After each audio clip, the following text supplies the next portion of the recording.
All right, good afternoon, everyone. Welcome to today's webinar event. My name is Joshua, and I'm going to be your presenter today. It is promptly 2 p.m. Eastern Time. We're going to go ahead and get started. We've got a lot of material to cover today. We're going to be together for about the next 20 minutes or so. We're more than likely going to use all 20 minutes of the event today. We are recording this event, so we will have a video, release the video on the Support Center of our website here at some point in future, soon probably. So just be aware that it will be out available on the Church Windows website here in the next week or so.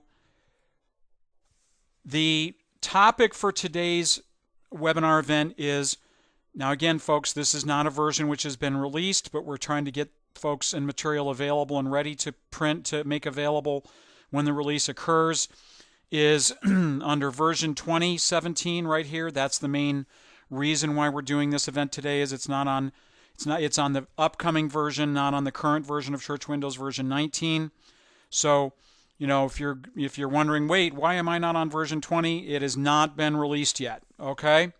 So, if you're just again wondering why it's not there, just don't worry. It's coming eventually, or we're hopefully in the final testing phases on the version 20 release here. But we're trying to get it release ready as quickly as humanly possible. We're here to talk about adding families in version 20. Okay, this will be in the M101 workbook for version 20 when it's released, pages 9 to 21. That workbook is not available yet, but it will be when version 20 is released. So just if you're looking to consider that or purchase that workbook, it will be available when version 20 is released again, but that's the workbook number, M101, pages 9 to 21. So we're going into membership here, he said. There it is. And one of the things that we want to talk about initially, again, we're going to try to make this fairly quickly, we don't have a lot of time, is note this is in version 20. Again, notice the portal looks very different, but it's now called people. It's not called members, visitors. It's just called people. The reason why we've done that is because you can literally set up any categorization of people in the new version that you want. So we just have maintain it as one single database called people. Okay? So when we click on that, the people icon, it opens up our membership gathering people, and it brings up very similar to screen to what we're normally seeing in our church windows now. We see our family information listed on the left-hand side. We see our individual information listed on the right. It's a little bit less on the household side than the individual record, but it's essentially the same layout. Household on the left, individuals on the right. So again, it's not that far much of a departure from the current version of Church Windows. It's just there's a lot more on this screen. Okay? So we're going to talk about adding households and families today. If you join us for the webinar, I believe it's on Monday, that will be talking about adding people. So again, with only 20 minutes to cover this, we've got about 10 or 12 pages to cover and only 20 minutes to do it. So the first thing that we always want to mention, or we want to remind folks of, is, as there is in the current version of Church Windows, we strongly recommend, if you're adding new people or have new people coming to your church, that you utilize or use the blank data entry form function or feature that's in the software. You have that now. It's in the new version, of course. So if we close out of there and we go up to Reports and Export at the top and Other, notice here now we have in our menu the one called, blank data entry.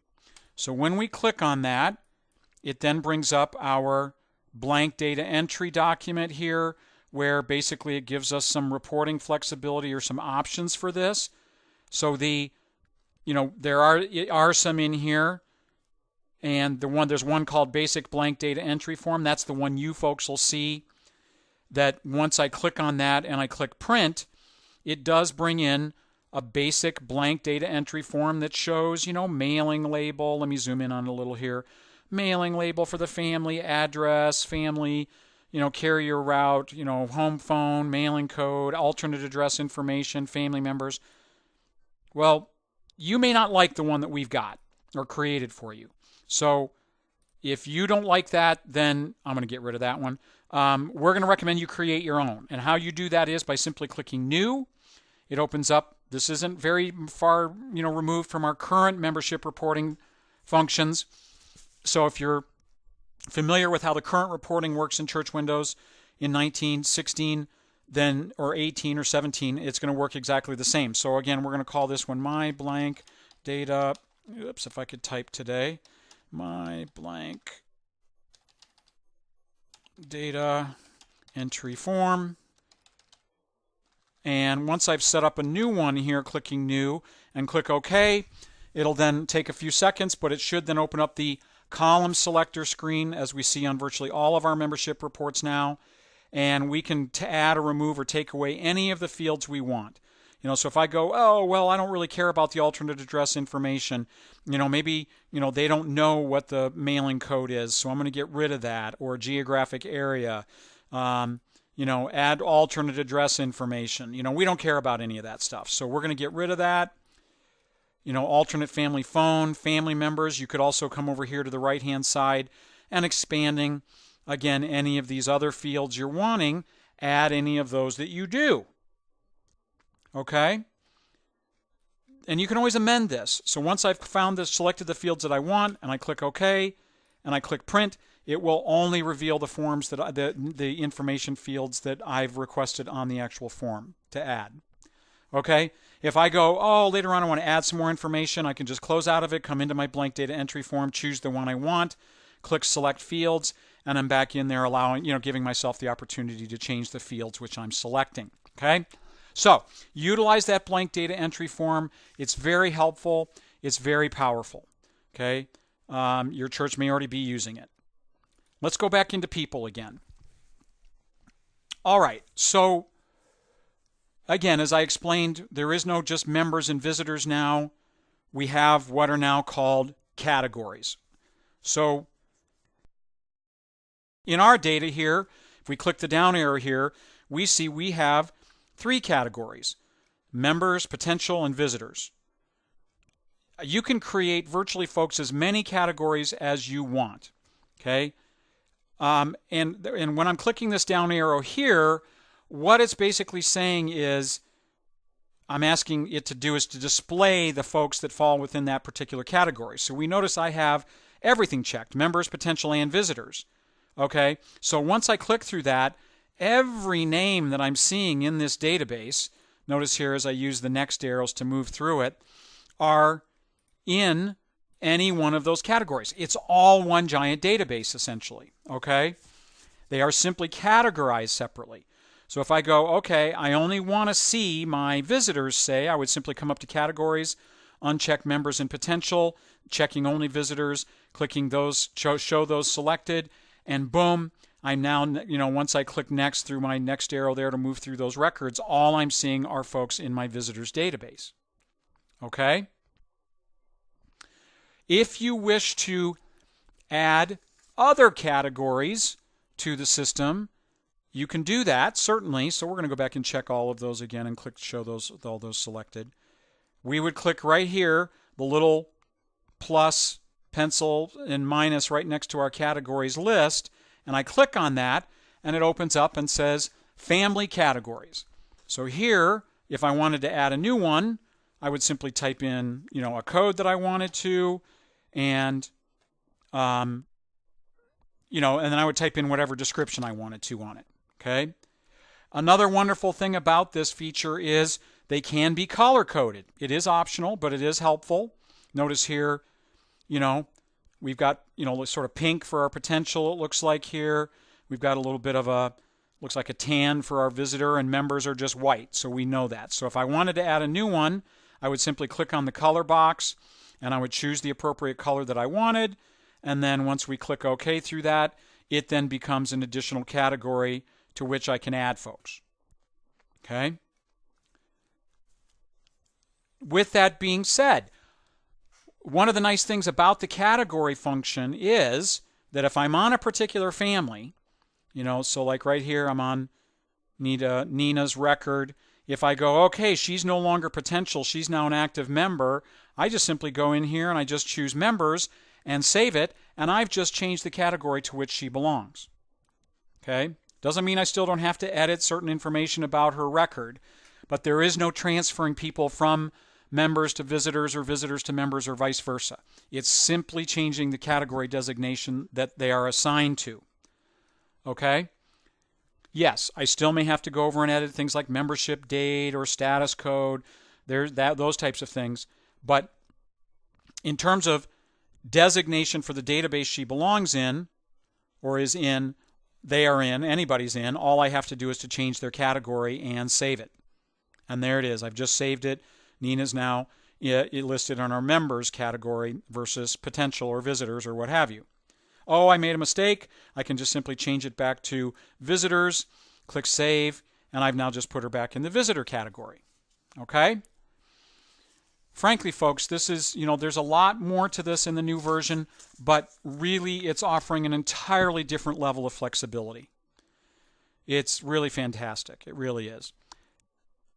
I'm being asked, can different individuals in the same family have different categories? That's a good question, Beth. We're just talking about families here.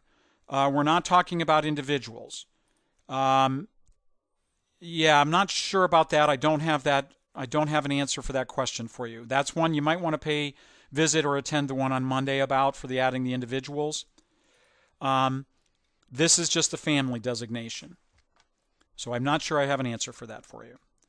I don't have, as far as I'm aware, I have the ability to choose a person's particular status code, so like under status, I can say, okay, one person is a visitor, and the other one's associate member, the one's a, member. I always have that capability, but the categories themselves is always about the family. Good question. When I want to add a new family to the record, all we have to do is, let me get out my highlighter here, simply click Add Family right up here in the upper left-hand side. Hopefully everybody should be able to see my arrow here and my circle that I've drawn here. Okay, so then once we're ready to add a new family, we simply click the Add Family, and guess what? The first thing that pops up is what family category are they going into? Okay, so if they're a visitor, let's get rid of that one we don't want there, that one I added. It's not a sensible one. So now I'm down to visitors. I'm down to my regular original 3 categories. I would simply choose visitor, click OK. It now opens up a blank family record, so I could type in something like, Mr. and Mrs. Joshua Allen. And I can literally leave it at that, folks. Okay? That's all I need to set up the family. Okay? If I wish to, I can click over here under my, below that where it says address. And it says we have a little plus sign there. Notice the address doesn't show. Why? Because I haven't added one. This is a very wonderful feature in here is if I want to add an address, you don't have to, it's not required, but if I do want to send mailings, I should. I'm going to click the plus sign, and it says there are 2, it opens up address screens. So it says Family Main. So I would type in 123 Elm Street, whatever the actual main family address is, type in my zip code, type in my, it's going to default to the church's city and state. And then I can enter a country if I wish, if it'll help. And then simply click OK. Notice here, bulk mail info. If you have, carrier route, if you use bulk mail, delivery point, or county, you have that information here. Okay. Also, we also do have the family alternates information. Okay. So notice here we've got alternate family alternate address 1, 2, and 3. You can have up to 3 alternate family addresses for family, not just limited to 1. And you have similar functionality for individuals too. Okay, we're not going to enter any alternate information, but once I click OK through my address information, now notice that it shows. Okay. I actually have the ability to be able to tell the system which address I want to send the statements. Okay. So Okay, I'm also being asked, what if only certain people in the family are members and the rest are visitors? Will those specific categories show under the family tab? No, Brandy, they would always be under the individual records. So right here, over here on the individual side, under like status code is where I would say, okay, these particular family members are, members, and these other family members are visitors or what have you. Yeah. How did the family number get there? That was systematically assigned, David. The households are now going to list in membership in the people tab or in the people screen alphabetically, automatically, but they can also then be sorted by household or family number as well. Good question. There are other tabs here, folks. Family info, alternate address, mailing code, geographic area. Again, all customizable. Last update. When was the household created? So we're created by, who added the family? So provided you have the security set up and credentials for everybody to get into Church Windows separately, that adding of that information for those folks, whether that's households or individuals, will be retained and maintained. Okay? Comments tab. Again, we've got comments here. You can enter comments. You can have a family picture versus individual pictures now. Okay, so right here under photo, I can add a picture, and that then becomes the family picture, which can be completely separate right then over here, from our individual picture. So I can have a picture for the family, and I can have a picture for each individual, and and I can include and or add any of those onto the directory I want if I wish. Okay. There's so much here, folks. Really, there is. The family info tab, again, I want to just make sure you're understanding alternate address information. If I enter an alternate address, let's go ahead and enter one.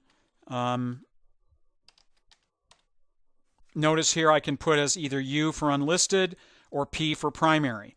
So if I've got one on the regular family record and there's an alternate and it should be the primary, I check P and it will show up as the primary address. So it'll even print on the directory that way as well. Okay. Mailing code. Again, you customize the mailing code.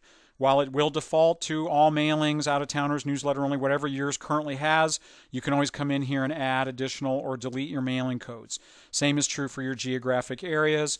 Your geographic area, it's all completely customizable on that. Okay. Oops, I didn't mean to do that. The other thing that I wanted to show here was on other. We've got about a couple minutes here, folks, left. I want to make sure that we're getting to this information because this is a really fantastic feature in this version of the program. Is other, it says, notice here, maybe it's a little difficult for you to see, link another person to this family. Right here, okay? So what that is if I have a person in another different family in our database that we want to tie to another or have show up in a different household, I can do that. We can do that. So we click on link another person to this family. It says, well, let's add me to it first. Let's start there. So let's go back to our, let's go back there. We're going to click save. We're going to add an individual, and notice it's just popping up here, putting my name in and save that. Oh, and it's saying I got to add directory import order, so I'm doing that. I'm the primary in the family. I'm going to save it. Good.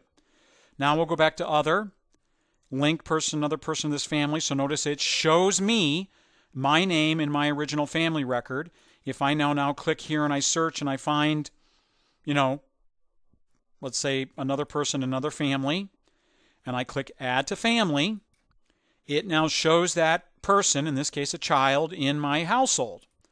Okay, down here under family members, Emily Bernard now shows as a member of my family. One of the things I want to point out here is notice how if I click on, if down here next to the little house icon, notice it shows a little A on there.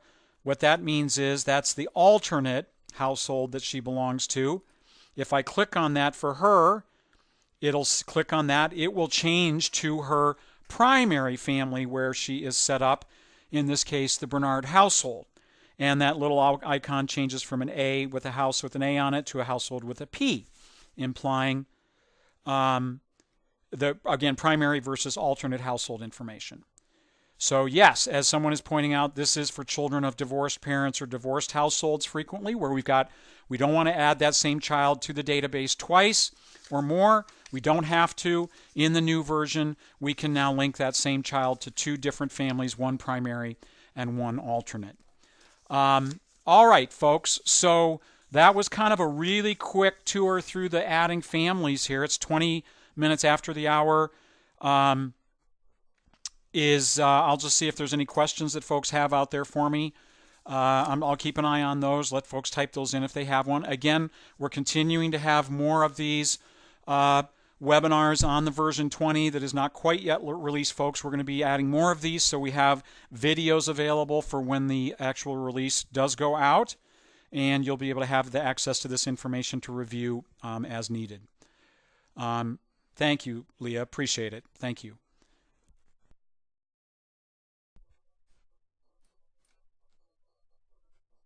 All right. Well, it looks like you're welcome. Thank you, Linda.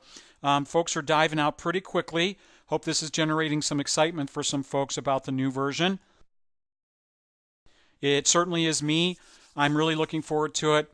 It's offering, again, a different level of flexibility, folks, that we've never had before in the software. So we're thrilled and excited, and we're just trying to make sure it's release ready for you, as bug-free as possible. So we're trying to get it to you as quickly as we can. All right, I'm being asked, when looking up a person, will all the families show up once you click on the name? Yeah, of course, Brandy. Yeah, when I do this person lookup up here, if I type in, just a portion of the name that I'm wanting, I can do that. It'll take me right there to the household, and it'll click on the person that I'm wanting, but it'll also show the family record as well. Linda's asking, by the way, new manuals are available. I just purchased them. Yes, the new workbooks. Okay, Linda, you obviously knew something I didn't. I wasn't aware that the workbooks were available. But yes, the new workbooks for membership that includes all of the version 20 stuff, folks, apparently is available. And, you can purchase those online at our website, sounds like. And by all means, please get a jump on that. They're affordable, and I think that they will be very helpful. We're trying to be better prepared for this release on this. So, great. All right. Well, I'm not seeing any other questions coming in. I'm going to go ahead and end the webinar for everybody. We hope it's been helpful, and we look forward to seeing you at another Church Windows webinar event. All right. Thank you all. Take care. Bye-bye.